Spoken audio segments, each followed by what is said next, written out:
We all have a fight. We all do, man. And that's why you got to be kind to everybody you talk to because everybody's going through something. And we all within that have things that hold us back from what our dreams really are. And we all go through that moment of doubt where you say, well, I can't open a business because I don't have financial resources. I can't be a CEO because I'm not as smart as that girl. I can't be a good parent because I had lousy parents. So why would I ever have kids, man? My parents were horrible. We all have those things that just hold us back from what those dreams are. Welcome to Not in a Huff with Jackson Huff, where we interview newsmakers, storytellers, and all-around interesting people. Sit back, relax, unless you're driving, and enjoy the show. Here's Jackson. Hello. I am Jackson Huff. This is Not in a Huff. Thanks so much for joining me. As always, really appreciate it. This week, speaking with Stuart Warren Dansby. Now, Stuart is the subject of a documentary that I had the pleasure of watching, and that documentary talks about his preparation for being a kickboxer at the age of 56. He had been in kickboxing for several years. He still started at a much later age, but he decided that, hey, he wanted to take a fight. He wanted to actually get in the ring and not just train, not just spar in his gym, but actually take a fight. So he had a documentary built around him becoming a fighter, becoming somebody who is able to compete with the best of them at at an older age. And I think what you'll find from listening to Stuart here, listening to the documentary and watching it, should you do that, is that it's about more than just the boxing. Just it's about more than the kickboxing. It's about kind of just persevering over things in your head, external forces telling you that you can't do things. And he does a really good job of kind of quieting that noise. And the noise is coming from everywhere. It's coming from his body that is older than most other kickboxers. It's coming from people out there that's saying that he can't do it. In his late 50s, and it's even coming from his wife, who was not thinking that he couldn't do it. She was very much in his corner, but thinking that, man, I don't want you to hurt yourself. I want to make sure that you're feeling good for years to come. So this is a really, really awesome conversation. Stuart's a really great guy. He's going to talk to us about what made him decide to get into this world, how the documentary happened. It took over 9 years to create from start to finish. He's going to talk kind of just about life lessons that he learned and things that you can take away from that. But I think you're really, really going to enjoy this one. Here is Stuart Warren Dansby. Dansby, how are you? I am perfect, Jackson. How are you? I'm good. I'm good. I really appreciate you being here. I want to kind of just jump right in, let you do kind of the heavy lifting. Just introduce yourself if you would. Sure. I'm Stuart Warren Dansby. I have a documentary streaming nationally and internationally on 4 major platforms called Taking the Fight. And Taking the Fight follows my journey, taking my first fight at the age of 56 in a ring against a 26-year-old. And it follows me for 6 years on that journey, finally having an opportunity to fight for a championship at the age of 62 against a guy half my age. And I do these things with a right knee that medically I'm not supposed to be able to walk on, no ACL, grade 4 arthritis, left knee with grade 4 arthritis, surgically repaired ACL, a degenerative disc in my neck, asthma, and questionable amount of brain cells left as well. But Taking the Fight isn't a fighting documentary, Jackson, any more than Rocky is a boxing movie, right? Everybody's watched Rocky. Not everybody watches boxing because it's about the story, right? And what Taking the Fight really is about is we all have things that hold us back from what our dreams really are, right? And it's how do you get out of your own head and how do you deny what society tells you shouldn't do, friends tell you can't do? How do you get past that and put that? I call it that I want it more than I want to breathe energy into this world. Because when you do and you do it consistently, then you attract the people and the resources that you need to achieve your, I use the words dream and goal just interchangeably, right? You can call it whatever you want, but that thing that you're trying to achieve that you think in the back of your mind, I can't even bring that to life because people will laugh at me or I'm not capable. Yeah, you are. And that's really what the documentary is about, is how do you actually come and achieve that? Yeah, no, absolutely. I want to unpack most of what you just mentioned, but I want to kind of start before we get to the documentary, before we get you to 56-year-old, we got to get you to maybe 6 years old because you, I believe, kind of grew up in a military family. You were moving around a lot. I feel like just I've talked to a lot of people, and the people that grew up, moving around a lot, they just always seem built a little bit differently. I want to talk about your I guess your childhood a little bit, and talk a little bit about kind of how that shaped you. Yeah, that's an interesting observation. Yeah, I grew up with a Depression era parents, the greatest generation, if you will. My father was a World War II veteran, 30-year military man, um, and conservative folks. And I was born in Japan. We moved to Greece, and you're right on that, because I think when you are uprooted every couple of years, first off, as a kid, you don't know anything different. So you're like, okay, we're going to move again. Where are we going this time? Right. And, your parents would always like, hey, we're going here, try and sell you a little bit. So you got excited. And as a little kid, any place you were going would be exciting. But it builds in you a couple of things. I think it builds in you a resilience to adapt wherever you are, number one, right? And I think it also builds in you a cultural awareness. Listen, I live in Miami, Florida. My friends refer to me as gringo, right?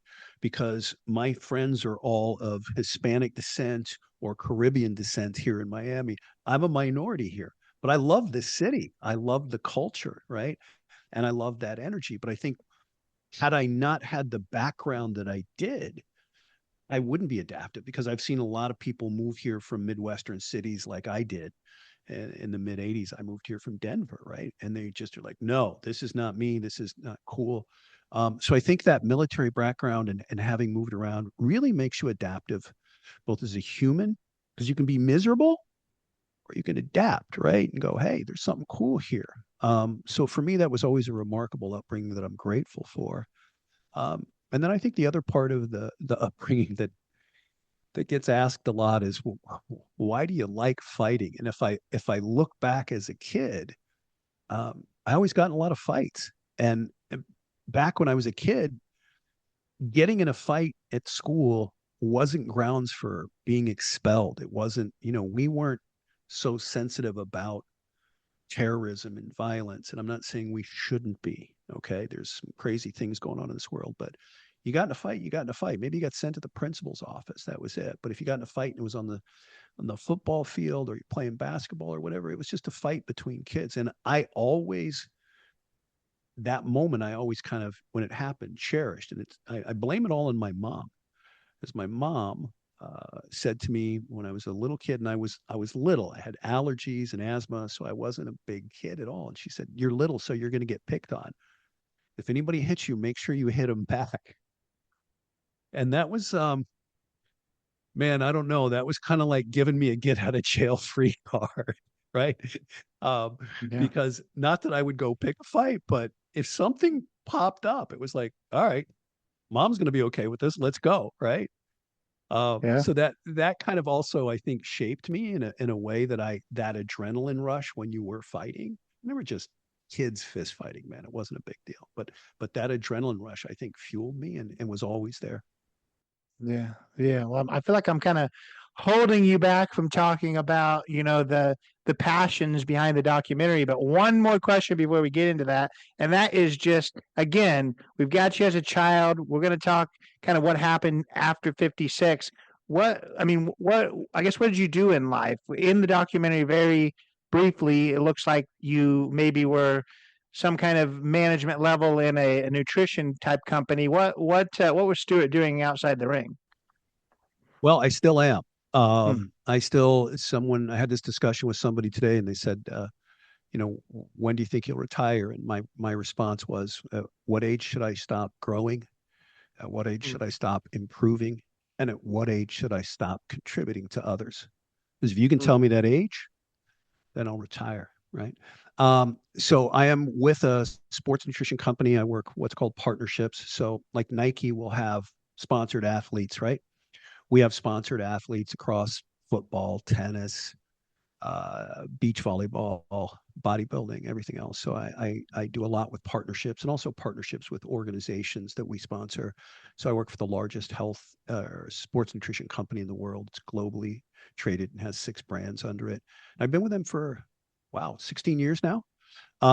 And I love it because I've always been into fitness, and we make the most high quality products that there are, and we have our own factories, and the quality control is very high, and we make very safe products, and we don't make a lot of crazy claims. So if you can believe in what you do, both the people and the products, and you can be about passionate about that, then I've always said you won't burn out, right? So I started with them, like I said, 16 years ago, and prior to that, I'd spent about the same amount of time in the fitness industry, both running gyms, multiple gyms, owning and operating my own personal training center. So fitness has been kind of the center of my life since, call it, my mid 20s. And I still do it today. And I'm blessed to manage a team of about 30 to 35 athletes, and to actually probably be the oldest sponsored athlete on the planet, too. One of the brands sponsors me as an athlete. So that's another blessing as well. I love that for sure. And you mentioned it in your intro, but I want to give you a little bit of an opportunity to speak more about it. And you talked about it in the beginning of the documentary as well. And that is, you know, yes, the documentary is about your journey in boxing, but it's more about everyone's journey and everyone's kind of struggle to overcome things. I want you to talk a little bit about that because the large bulk of people listening aren't boxers. They're not anything remotely like that, but everyone does have a struggle. Everyone has something that they're just trying to get past. And I think that your story is powerful when it comes to that. So talk a little bit about that. Thank you, man. We worked really hard to edit this so that it didn't come across as a kickboxing or a fighting documentary per se. That if anybody watched this, if they're a soccer mom, if they're a grandparent, if they're 22 and just getting out of college, wherever they are in life, we all have a fight. We all do, man. That's why you got to be kind to everybody you talk to, because everybody's going through something. And we all within that have things that hold us back from what our dreams really are. And we all go through that moment of doubt where you say, well, I don't, I can't open a business because I don't have financial resources. I can't be a CEO because I'm not as smart as that girl. I can't be a good parent because I had lousy parents. So why would I ever have kids, man? My parents were horrible. We all have those things that just hold us back from what those dreams are. And a lot of us, like I said, I kind of refer to it, it hangs in the back of your head where you got that thing, and you might not want to even verbalize it to the closest people because you're thinking they're going to think that's stupid. Like why would they think I could run a business, for example, right? And so within that, when we all view this, what we set out to do with the documentary, I'll back up a step. When I first started doing this, people were walking up to me and saying, "You're inspiring me." And honestly, Jackson, I looked at him in disbelief. And I remember saying to a dude, I'm trying to knock a mofo out and not get knocked out. I don't know what the F you're talking about. Like that was my response. But it kept happening. Um, and after my first fight, guys were coming out of the stands that I didn't know, grown men, grabbing me, holding me, telling me crazy things. And I had done a television show with my wife about 8 or 9 years prior to that. And the production company had always said, "Hey, if you want to do another project, let us know. We'd love to work with you again."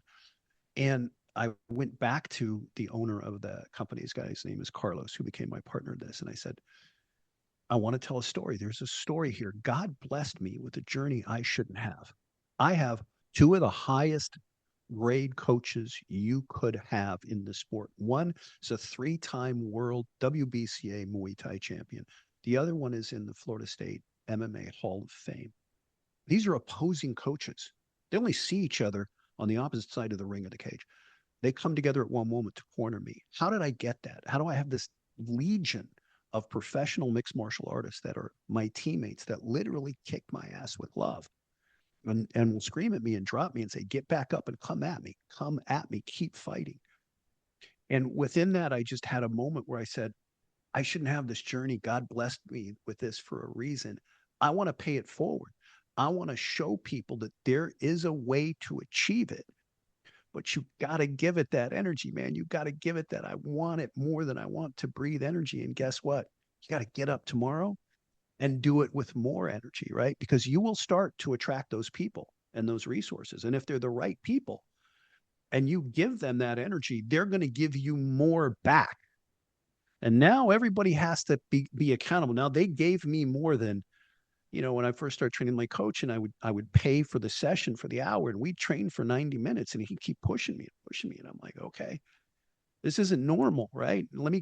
Now I got to come super prepared. I can't come to the session and give him, he doesn't care how many conference calls I did. He doesn't care how tired I am. He's there to give me everything he has.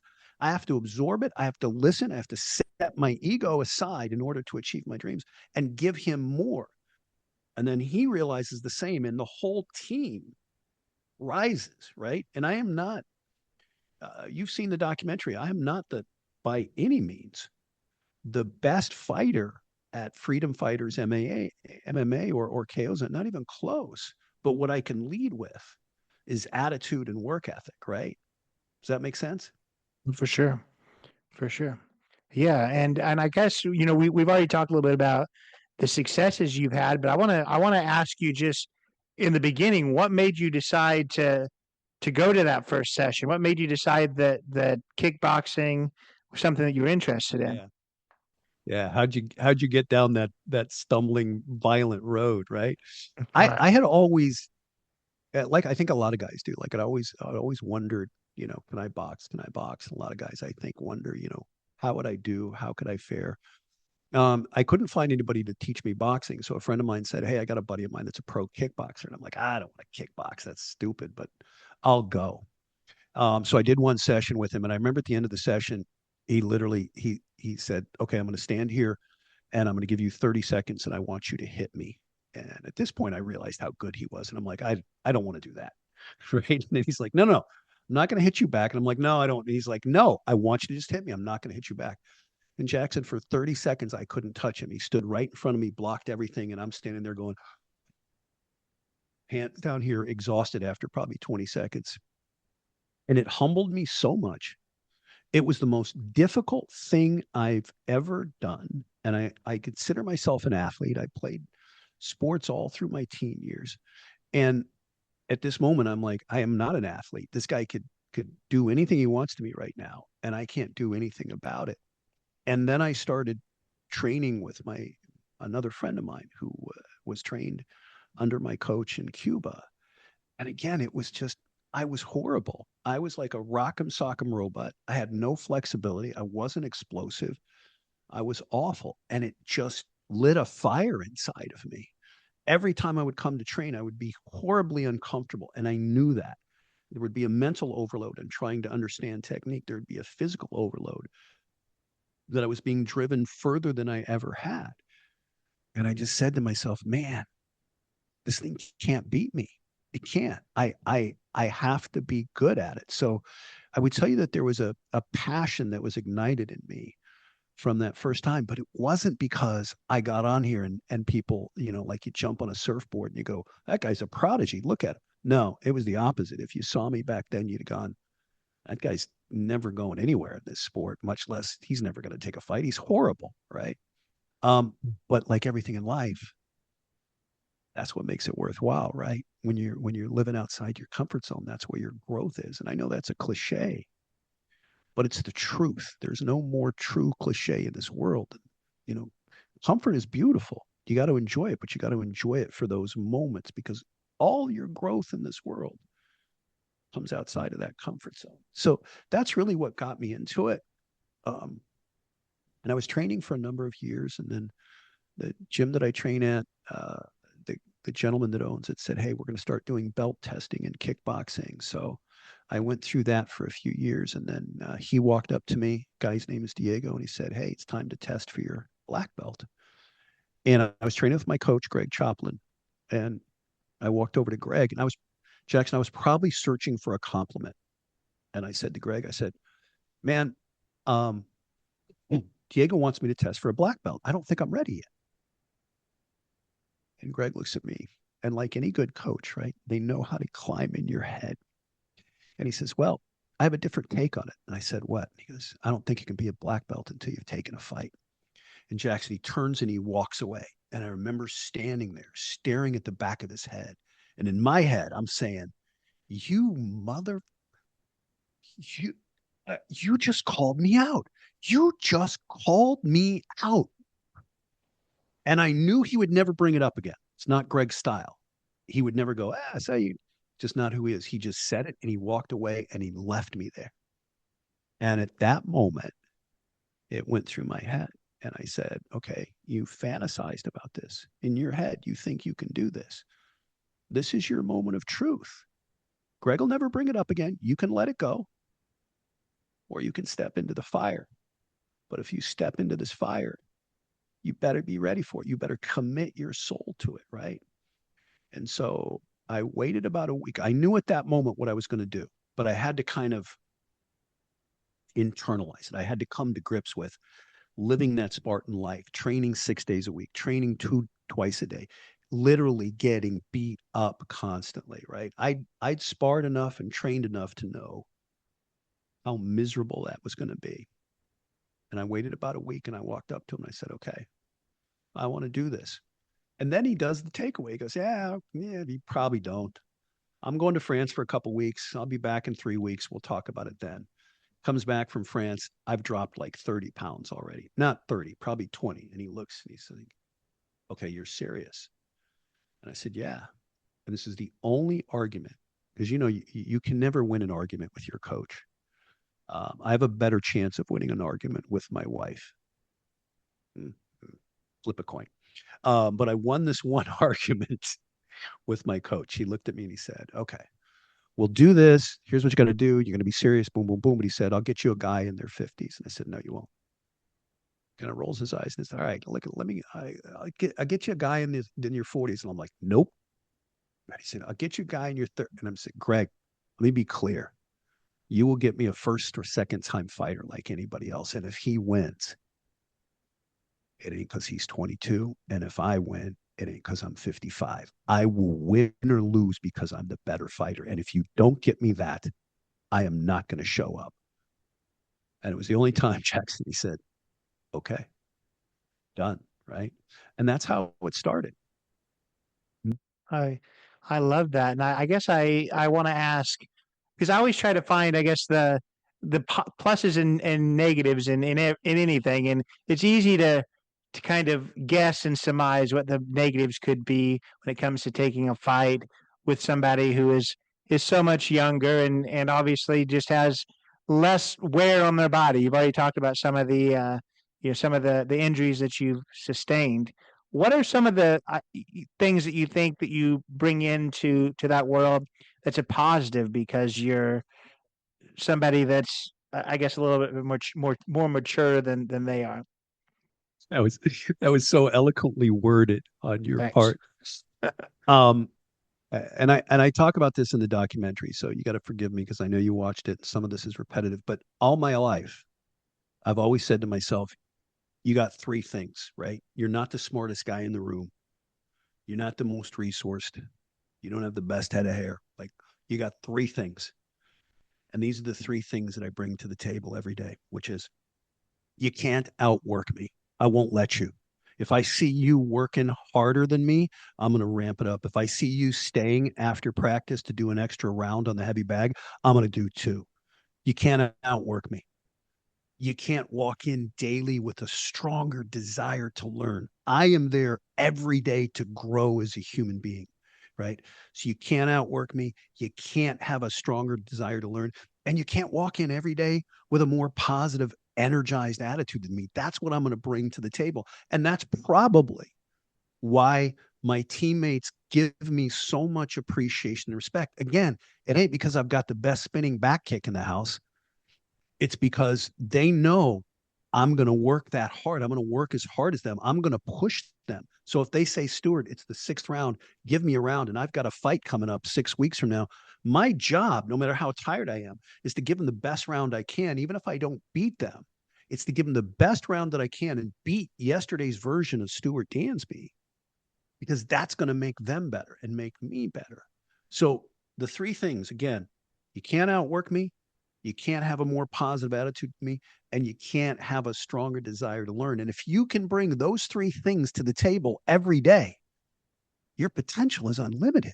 And I'm not talking about fighting right now. I'm talking about your life. I'm talking about your career. Bring those three things every day. No one can stop you, right? There might be somebody that brings the same three things. You'll both rise, right? But that to me is the biggest thing.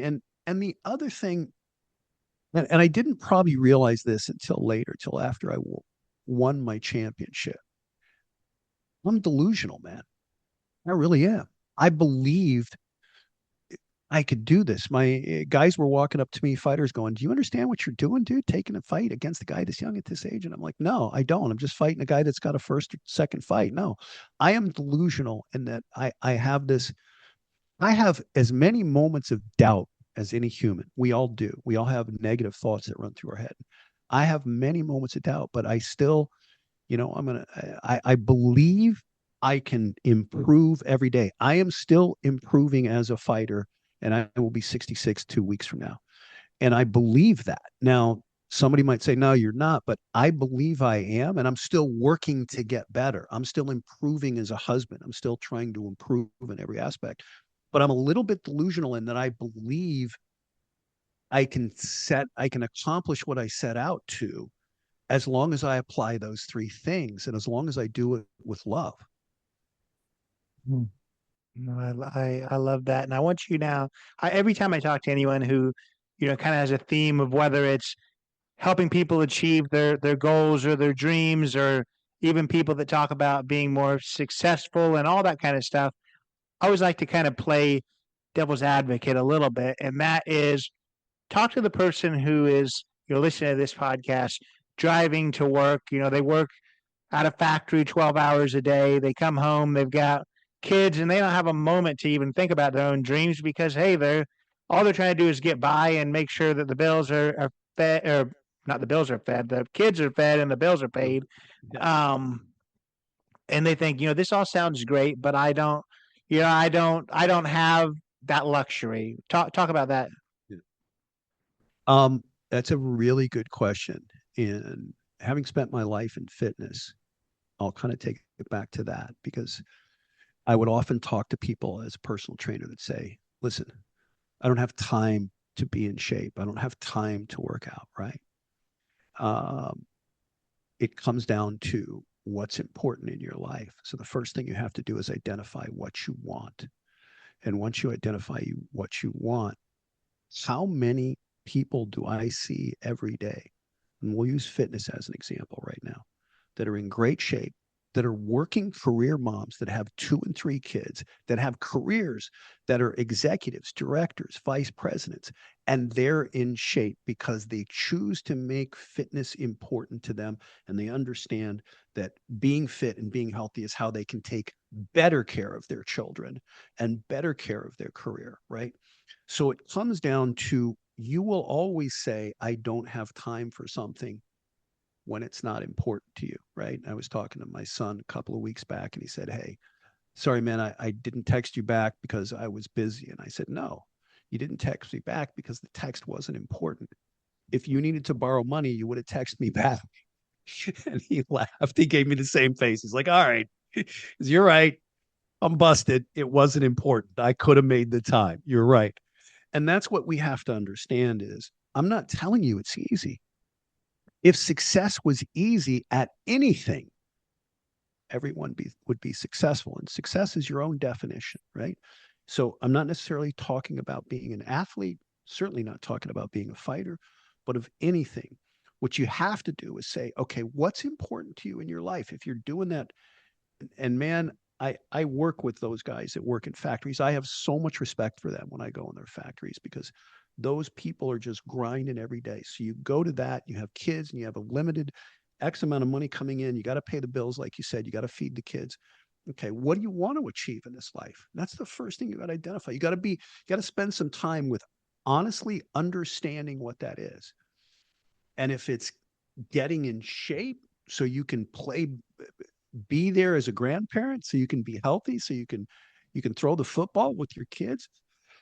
Then you simply carve out 3 hours a week and you can do it. Anybody can. If it is, man, I want to get out of this job. I had 2 years of college. I want to finish my degree. Then you save enough money. You get an online course. You do it at night. It isn't going to be easy. It's not supposed to be easy, right? It's not, man. That's what makes it worthwhile.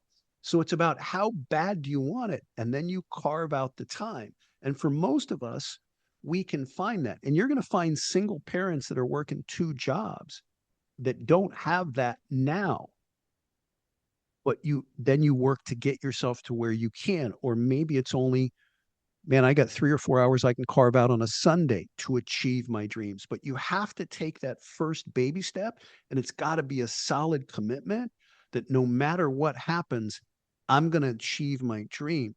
It really comes down to, we live in a society today that glorifies instant gratification, and a society that seeks instant gratification more than ever in the history of the world. And that's what, listen, I'm on social media. I drive messages on social media every day, but that's what social media has done. And it's created this thing where I can be insta famous and all I have to do is go viral, right? And so we're looking for that shortcut. And human nature is always, we're looking for that shortcut, right? It's more prevalent now, but you sit down and you have a conversation with anybody you know that's successful at anything. You talk to the most wise professor at your college, right? That the person that's most revered. You talk to a high level athlete. You talk to a CEO or a vice president or somebody that's raised 4 or 5 or 3 great kids, right? And you just look at, I talk my sister, it comes to mind because she lives in the mountains of Colorado and she has raised an amazing 4 children that are remarkable. But you talk to anybody that's achieved any level of success and sit down and listen to them and say, tell me about your struggle. Tell me about your journey. You're going to be shocked at the amount of adversity, of the amount of problems, of the amount of obstacles that came to them. And if they told you it from a certain perspective, you would just be like, wow, you should have quit. You should have walked away. You could, how did you get past that? If they just told you everything that came at them. But if you listen, you'll hear how they turn those things into challenges. And that's what I always say is the difference between stress and challenge is one word. So they switched the perspective and they said, okay, these are challenges. How do I overcome them? But you'll find nobody that's got a level of success that's consistently stayed successful that hasn't gone through that and stayed with that. Does that make sense? No, for sure. And I like the part on time and prioritizing time. I think it's been probably 6 months since I mentioned this, so I can mention it again here. And that is, you talked to me before we started about what I teach. I have taught some success skills classes before, and we talk about prioritizing time. And the example I always like to give there, and this is the one that I've shared on the podcast before, is, if I said next week, I need you to carve out 6 hours for me. Almost everyone in the world is going to be like, I don't have 6 hours to carve out. I'm busy. I go to school. I do all this other stuff. I don't have 6 hours to give you. But on Tuesday, if the water heater were to break and it's overflowing everywhere into the basement, somehow that 6 hours opens up. So it's just a matter of how you prioritize that time. So I like that a lot. And your example is, I guess, a little bit more personal, a little bit more gut wrenching to your son, right? Yeah, but you're right. We make time for what's important. And but if you said to those same people, okay, you're gonna give me 6 hours this week, I'll give you $1,000. Yeah, exactly. Yeah. Okay, yeah, I got 6 hours. So the question isn't, do you have 6 hours? It's what is it worth to you, right? And that's kind of what I said to my son. Right? Like, unfortunately, he's not in a stage anymore where he calls me up and says, "Hey, man, I need money," which is that's why I could joke with him about it. But that's the example. I used to use this when I was in the fitness business, and I used to say to people, especially people who didn't I don't have time to work out. I can't work out. I don't want to work out. And I said, okay, I'm going to give you a magic pill. If you take this magic pill, you're going to have more energy. You're going to look better. You're going to live longer. Mentally, you'll be sharper. Your stress will go down. You're going to avoid colds and flus more. And when you do get them, you're going to be easier to get through them. Every single aspect, including your mental outlook of your life, will improve if I give you this pill. Would you want it? There's no side effects. Mm-hmm. Answer is always yes. No side effects? Yes. Okay. You can't afford it, but you got to work 3 hours of overtime at your job every week. If you work those 3 hours of overtime at your job every week, you can afford the pill. Would you work it? Yeah, of course. Okay. It's in the gym. Get your happy ass in the gym for 3 hours a week. Get yourself in shape. You'll have more energy.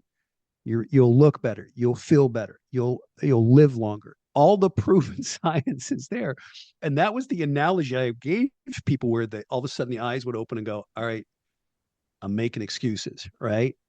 And the reality is 3 things happen every day, man. Excuses, apologies, and results. And only one of them matters. Absolutely. And you're talking about working out. Let's talk about working you out. And that is, I guess, in a moment of levity. When I'm watching the documentary, the only thing that kind of just makes me wince is you get kicked in the stomach a whole lot, even kind of planking and people just kicking you. Does that hurt as bad as it looks? I'm sure it does. Yeah, I get asked about that, and I get asked a lot about the needles, the 9-gauge needles going in my knee at the doctor's office. Oh, well, yeah, that don't look too comfortable either. I have a good friend of mine who played 9 years of football in the NFL, a guy named Clay Harbor, and I watched it with him. And Clay had like 13 surgeries, and when that scene came on where they're sticking the 9-gauge needle in my knee, Clay literally went. And I'm like, you were a tight end for 9 years. You had 13. No, I can't watch. I can't watch. Right. It does. It does. But it is, and we don't do that a ton, but what it does prepare you for is to mentally block that pain out. Fighting is a fascinating sport because in any other sport, if you get hit in football, you get hurt. What do you get to do? Timeout, timeout. Jackson's hurt. If you try and take a timeout in fighting, you lose the fight. Worse is you get kicked and you show it, right? You show it on your face. 2 things. Number one, your opponent knows you have weakness. And the other thing is, at that moment, what are you thinking about? You're thinking about the pain. Now, if I'm thinking about the pain, I can't think about how to beat my opponent. I'm focusing on the pain. One of the other things you learn is how to control your breathing. Because if you're like this, and you're like, I can't breathe. You're right. You can't breathe. You're focusing on, I can't breathe. Of course you can't breathe. But if I can go, all right, I have energy, step back, let me regain my breath, let me control my breathing, then that mental aspect of it, and it's all mental, right, puts you in a good position as a fighter. And it's the same thing with taking hits. You're going to get caught when those hits are better because I know they're coming. It's when you get caught with a kick or a punch and you don't know what's coming. How do you react to that? So the purpose of that training is to get you mentally where when you do get kicked and you think, okay, I just got kicked in the liver, he knows it landed, he's going to want it again. Now I'm focusing on how am I going to, okay, I'm going to make you think you have it. Go ahead, throw that liver kick, because when you do, here's my counter. So now, instead of a problem, I turned it into a challenge, and I'm focusing my energy on how to overcome that challenge. But definitively, to answer your question, yeah, it hurts. Yeah, It does. I'm sure. You just get used to it, and you get used to blocking it out, at least to an extent, right?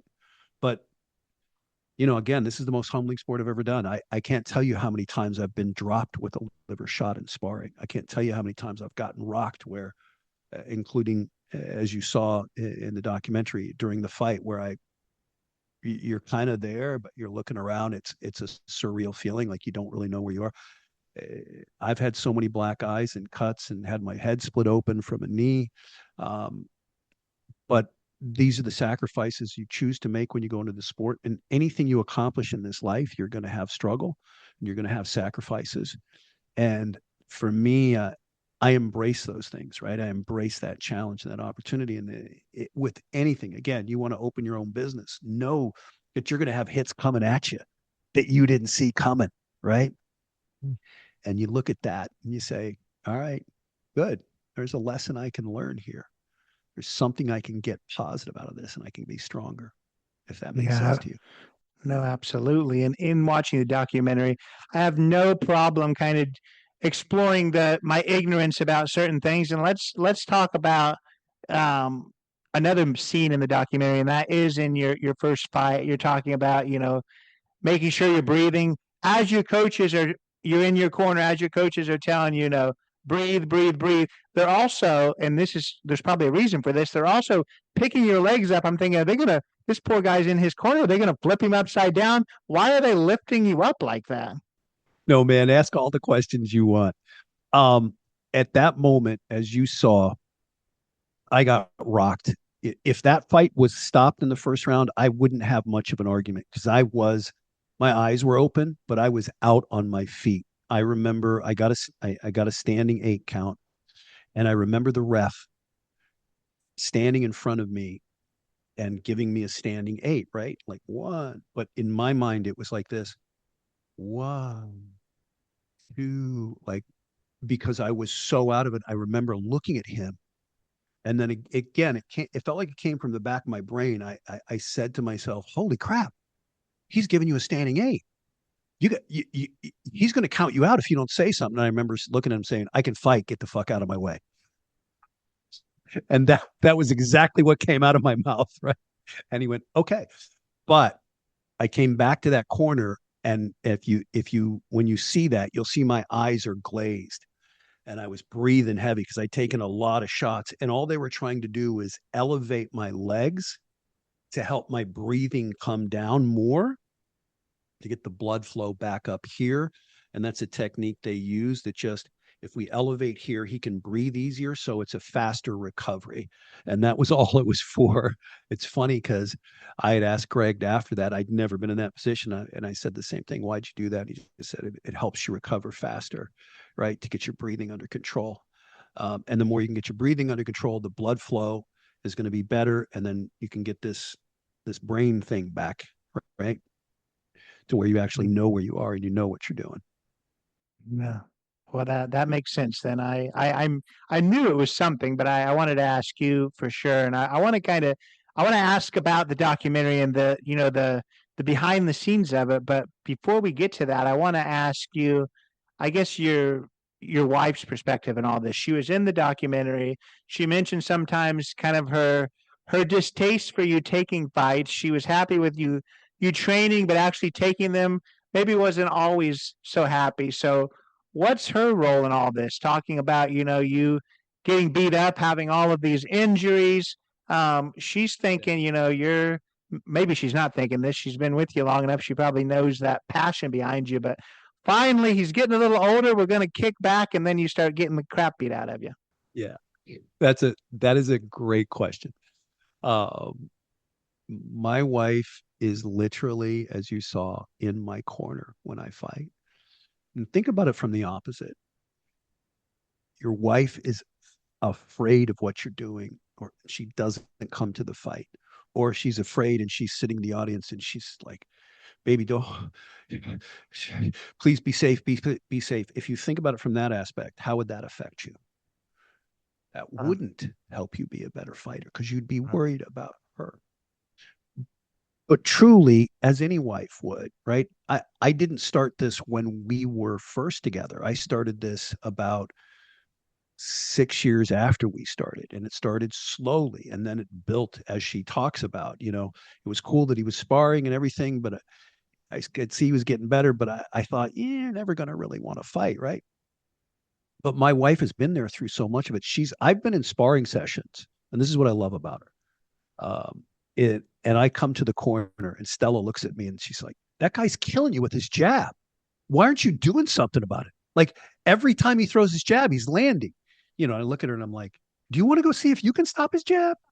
Right. But I love that because she's that into it. She's that much both in my ass, so to speak, and in my corner.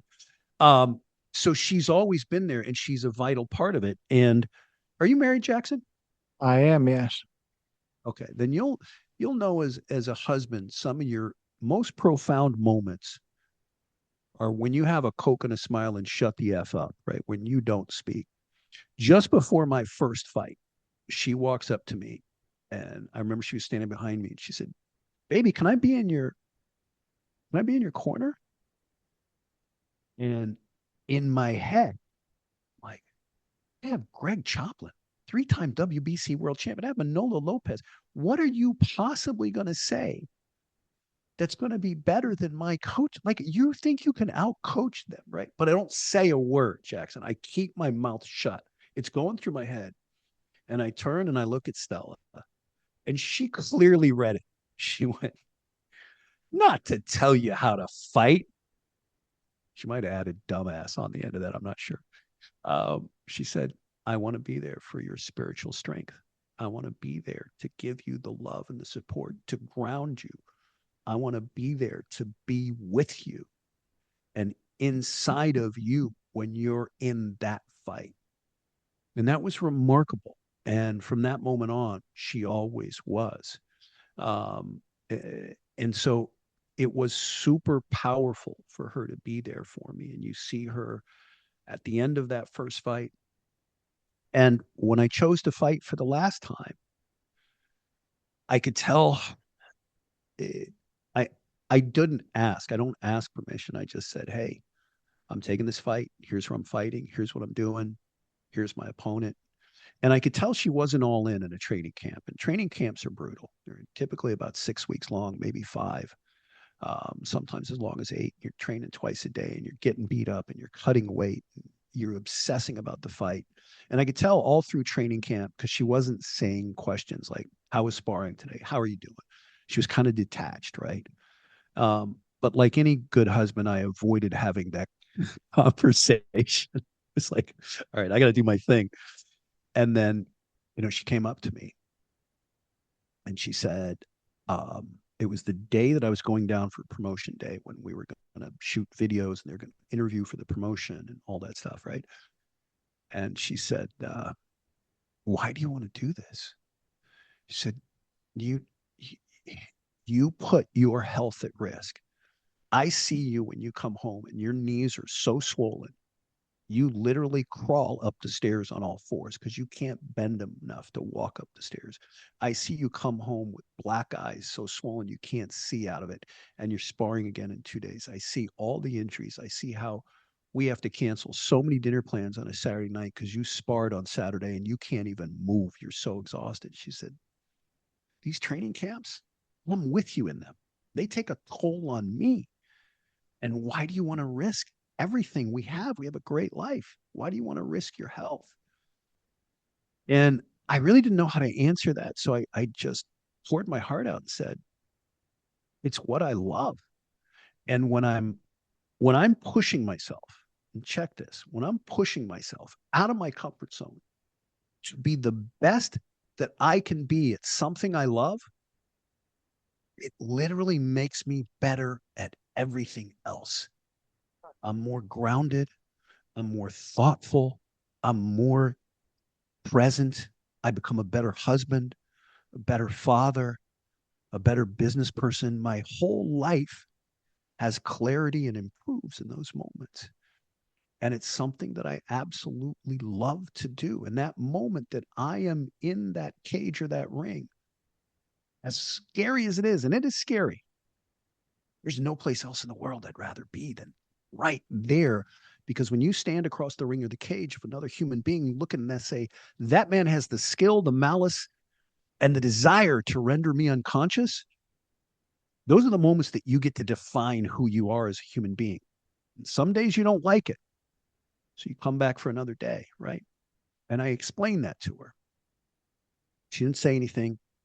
She walked away and I was getting my clothes, getting ready, and I started to go down to the promotion. And she looked at me and she said, "You going down for promotion day?" And I said, "Yeah." And she said, "Do you want company?" And that's when I knew that she was saying, "I'm with you. I got this. We're going to do this together." Right. But that strength that she has is what carries me. That strength and the love that she has. Uh, my very first fight, uh, I remember stepping out there and I had a moment where I'm like, what the hell am I doing? Like you just have this moment where it's overwhelming. Like, what am I doing? This is crazy. And it's like a millisecond of doubt, but that doubt is a cancer. And if you let it grow, it will turn into a giant tumor and it will take you over. And I looked over my shoulder and I saw Stella and I saw Greg and I saw Manolo. And the crowd at that moment, and I'm not making this up, was chanting my name. And I heard it. I heard Stuart. And I said to myself, I can't lose, man. I can't lose because they are inside of me. Their energy, their love is inside of me. And I remember looking at my opponent and just saying, I'm going to snap your spine. I'm going to take your soul. You can't beat me because they are inside of me and I have their power and their strength and their love. And that might sound a little nuts, man, but it's the truth. And that's the power of love and what it can do for you. Make sense? Absolutely. And you talked about kind of this story that before your last fight was your last fight the second fight that we saw, or was there something after that? Yes. Yeah. Yeah. It was the second fight you saw in the documentary where I was blessed to fight for a championship. Well, I'm going to give you the opportunity, I think, to say the right thing here, and that is with the question. You just mentioned how it took her a little while to understand why you wanted to do it again, but she did get on board and was in your corner. Do you think you would have been able to win that championship if she wouldn't have gotten on board? I've never thought of it that way.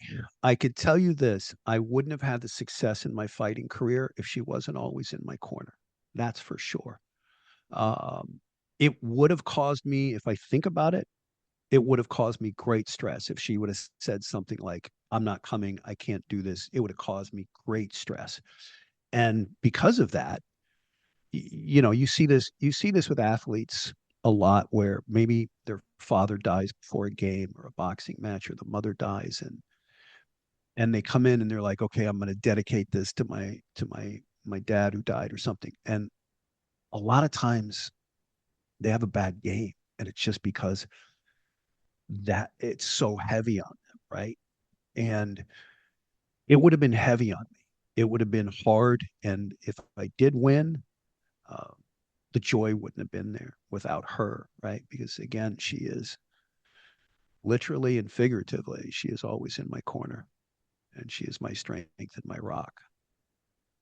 I want to get to the actual nuts and bolts of the documentary. I forgot to ask you beforehand. I always want to be cognizant of time. Do you have a few more minutes? Yeah, I'm golden, man.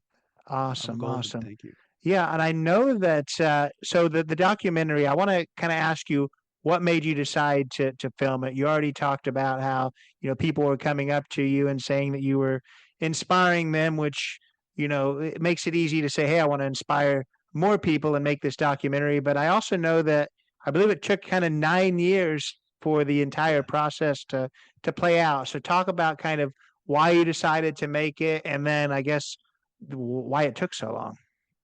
Yeah, that's a great question. Um, my motivation to make this has been from day one. Um, my partner Carlos gets sometimes annoyed with me when I say this because it's never been to make money. It's been to change lives. And that was my motivation. It was my driving motivation from the beginning. And after that fight, I went and met with Carlos and I sat with Carlos, who owns Roar Post Productions. Roar Post is who produced this. And I poured my heart out, like I kind of like I am with you, is this same passion of this is what I've been doing for the last couple of years. This is what I want to do. And he listened intently. And I remember saying to him, listen, man, I'll fund this out of my own pocket. And he looked at me, he's like, okay, you got $250,000 in your pocket. And I looked at him and I said, I won't fund this out of my own pocket. And I said, but you're still talking to me. You didn't say no. And he said, no, I didn't. But what you're talking about, a feature length documentary with what you're talking about, that's probably the price tag. And he said, here's what we'll do. We will partner on this. But my guys will work only when I don't have work for them that's paying them. That's how I keep this place open. So when my guys are free, you will get it. Um, so we started off strong and we agreed to that, and we filmed the first couple of segments. We This is going to sound strange, but it's not a movie. It's a documentary. So you kind of also you don't know in this case where it's going to go. We didn't have it fully figured out. I wasn't even planning at that point to fight more. So probably a year later, I picked up the phone and I said, hey, man, I'm going to fight again. And I actually said it this way. I'm like, you don't want to film it, do you? And if you think about why I would say that is you think about the pressure of fighting. And this was going to be my first fight in a ring. You think about all your friends coming, everybody. There's the pressure of this. Again, the hardest thing I've ever done in my life, a lot of years on this planet, is fight and the training for fighting. But that pressure is immense. Then you think, okay, I'm going to add cameras to it. And those cameras are there specifically for me. And they're going to reach out to my opponent and say, hey, can we get an image release? And my opponent says, absolutely, you can. But I am not giving you the ending you want to your documentary, right? Mm. So I actually worded like, you don't want to film it, do you? And he's like, yes, we do. So we filmed that one. And that one, as you know, that fight was like a Rocky fight. It was a pretty epic fight. And we thought, okay, we've got what we need here. And we struggled for a couple years because it wasn't financed. And we had an editor working on it that we went through, I think, 6 or 7 different editors. They all kept flaking. We didn't have money. So then I decided to fight again. And that's when Carlos did want to come and film it. We couldn't because it was actually being pay-per-viewed and it was already had cameras, but they agreed the promotion was 100% behind it. And they actually said in the interviews, Stuart's going to film his documentary as part of this. So they gave us all the footage.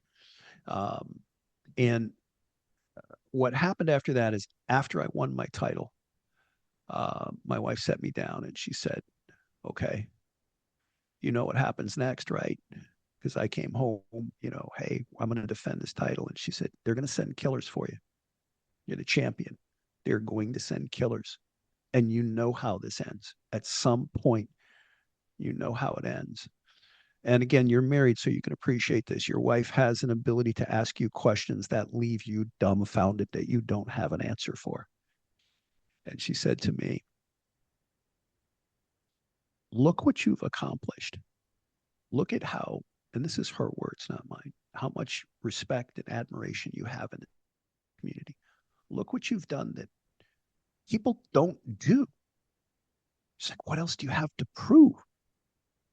What haven't you proven? And she said, I'm never going to ask you to stop training and stop sparring. I know you love this, but I'm asking you not to fight again because I want a long life with you. And you have so many injuries as it is. If you choose not to, if you choose to fight again, I will be there. But for the first time ever, I'm asking you not to be there, not to fight again. I didn't give an answer. I waited a couple days and I thought, okay, you've been this guy talking about this documentary now for, at that point, I think it was 7 years. And you haven't finished it. So take that energy and take some money, pony up the money and bring this thing home. If you're really serious about it, you're going to be this guy who talks about it that we all know. Hey, I'm going to go to Hollywood and be a movie star. Hey, I'm going to open a business and be a million. Like you're becoming that guy. So I took that energy and that passion and said, oh, we're going to finish this now. Now we have the story. Now we have the beginning where I lose, where I get my ass kicked. Now we have the middle. Now we have an actual story. And it truthfully, I know people will laugh at this. I don't think it was me, man. I think it was God's God's journey going, it's not time yet, dude. If this is your mission, it's not time. You're not finished with this story. It's not time. And then when it was time, when I took that last fight, it was like, all right, now the story is complete. So Carlos and I agreed, put some of our own money into this, and we started putting money into it. Went through a couple more editors, finally found a great one who knew me for the last 15 years, knew Stella, who stepped up. He works with Carlos. He's a cameraman. He said, dude, I know, Stuart, give this to me. I know you have never edited a full length feature film, but I can do this. And he edited it. And we went through another, that took about another 6 months. And then we started entering into film festivals. And as I've shared with you, we were screened in 26 different film festivals domestically and internationally. And that was over a year period. And that was our goal, is to build the credibility, right?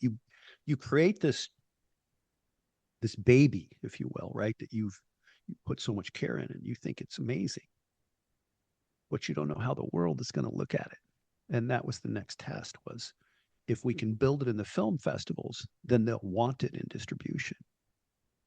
And we were blessed because out of those film festivals, we won over 30 awards, including Best Feature Documentary, Best Inspirational, Best Sports, Best Editing, Best Direction.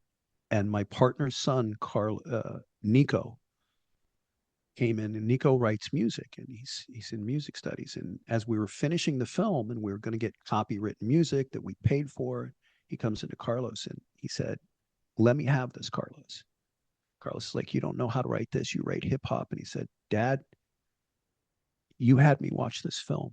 I understand this film is about living outside your comfort zone and doing something that you don't think you're capable of doing. Give it to me. I know Stuart. I've known him for all these years. I know this story. Give it to me. Carlos gives him 10 minutes of film, says, go here. Literally thought, like, get out of my office. Comes back 3 hours later, says, listen, this is what I did. Bottom line is he won 4 awards for Best Original Music Score, a 16-year-old kid, and he got a scholarship to one of the premier performing arts schools in the United States. And a lot of that was based on the fact that as a 16-year-old, he was able to write the music for this. And that tells you that the message works, right? That tells you here's somebody that went and applied himself, that had never done a music score and only did hip hop, but he applied himself to this. So that took us about another year. And then we finally, this time last year, we started exploring distribution. We were blessed to have a substantial amount of offers, and we waded through those. And then by the time we got it on the platforms, was August of this year, and of 2024, and June had marked the 9-year anniversary from the moment I got that silly idea. But making of the documentary parallels the exact same journey of fighting. All of the obstacles, all of the problems. I hate those words. I really don't use them. I'm only using this in those examples. Everything is a challenge. All those things that came up that you never thought it would. Where's it going to go? How's it going to happen? And you just had to believe in the dream and keep recalibrating. Okay, what do I have to do different? What do I have to give more of? In this case, it was more energy and, candidly, more money, right? Just, I've got to invest my own personal money if I really want this to come to life. So it really paralleled that, and it proved that this concept works not just in fighting, but it works in Nico winning one of those awards. It works in getting this documentary, a little independent film, to now 4 major platforms nationally and 36 countries internationally. Well, congratulations on all those awards. I'm glad to see the the recognition there. So if people that want to check out the documentary, they've listened to this podcast, they've heard all about you getting kicked, you're beginning, you're almost being flipped upside down in your corner. How can people check out the documentary? And I'm really good at not promoting something without ever saying the names over and over, but it's called Taking the Fight. So how can people watch Taking the Fight? Thank you so much for asking that. It is on Amazon Prime. iTunes, which is also Apple TV. So if you have Apple TV on your Roku or wherever, and it's also on Google Play, which is YouTube, but it's the pay YouTube version, right? So any four of those platforms, if it's outside the United States, it's probably more easily accessed on iTunes. That's where the most of the countries it's in. Or, if you forget that, takingthefight.com is the website. You go on there. There's a where to watch tab. Just click on that. It'll take you directly. You just click on any of those, and it'll take you directly to where the film is on any of those. Yeah, takingthefight.com. That will be in the show notes for people to check out the documentary. In wrapping things up, you've achieved a lot, but you've already talked about not wanting to retire. So you don't seem like the guy that's just going to be like, I've achieved a lot, and I'm just going to kick back now. So what's the future hold for you? Thank you for asking. Um, you're right. I'm not that guy. I think we've got one life, and I want to maximize it, right? And I think when you retire, you see people age quickly, because when you lose your passion for life, when you're not learning something new, when you're not accomplishing something, you slow down really quickly, and you always have to have that purpose, if you will. So right now, I've started to kick off a public speaking tour to deliver this same message. I uh, did a keynote speech a couple of months ago, and really applied these lessons into the corporate world. And how do these moments come to you, these learning moments in the corporate world? Because they're not going to come when you expect them. They're not going to come as, hey, here I am. I'm a big opportunity for you to learn and grow. They're going to come as adversity. They're going to come as problems. And how do you recognize that? And how do you embrace that? So that is all also to drive people to watch the documentary, because this message I am so passionate about. If you woke me up at 3 in the morning and said, "Can you?" and you asked me these same questions, I'd probably first say, "What the hell are you doing in my bedroom, Jackson?" But other than that, I'd give you the same answers, right? With that same passion, because it's authentic. It's who I am. So I'm continuing to drive that. Um, we have some discussions about a sequel concept right now to the documentary, and sharing other people's journeys of their fight. So those are things we're in discussion with right now. But I just keep pushing that same envelope, and pushing those speaking engagements to reach as many people as I can with this message, and show them how they can create whatever life they want to create. And other than that, I'm teaching down at Freedom Fighters MMA here in Miami, which is in the documentary, and I'm still training 6 days a week, and I still spar every Saturday against professional mixed martial artists, and I'm still trying to get better at everything in this life, including being a fighter, because we all do have that fight, whether it's literal or figurative. I love it. And I really, really appreciate your time today. All of your information will be in the show notes for people to check things out and follow along with you. That way they can see what that next journey is. So I really appreciate you. Thanks so much. Oh, truly my privilege and my pleasure, Jackson. Thank you. So that was Stuart Warren Dansby. Really appreciate him being here. Learned a ton this week. I'm not a big boxing fan, a big kickboxing fan, but I am a fan of people that strive to accomplish their goals, and that's certainly what Stuart did. I think there's a lot to be said just on the realness of how he gave his story. He shared his experience. I think that life isn't always easy. That's for sure. And just him talking about perseverance and those type of things is really powerful. Talking about just how important it was to have his wife and his friends and family in his corner with all of this. I urge you to check out the documentary. The documentary is called Taking the Fight. I think you'll really, really enjoy that one. The links will be in the show notes to check that out. Really, really appreciate Stuart being here. Really appreciate you being here. If this is your first time listening or you haven't already, go follow along or subscribe, depending on whether you're listening on Apple or Spotify or somewhere else. Leave that 5-star rating on Apple and on Spotify. That helps a ton. Leave a written review on Apple. Helps even more. Go follow along on Instagram, on TikTok, Not Enough Podcast. Go follow along on Facebook, Not Enough with Jackson F. Lots of places to follow along. Over 250 guests at this point. Everything from gold medal athletes to award-winning actresses to true crime subjects. So tons of really amazing guests. I think there'll be other ones that you're interested in. So go check those out. Follow along so you don't miss future guests. But we'll see you next week. Take it away, Chris. This has been Not in a Huff with Jackson Huff. Thank you for listening. Be sure to join us next time where we will interview another amazing guest who is sure to make you laugh or make you think. Or hey, maybe even both. But until then, keep being awesome.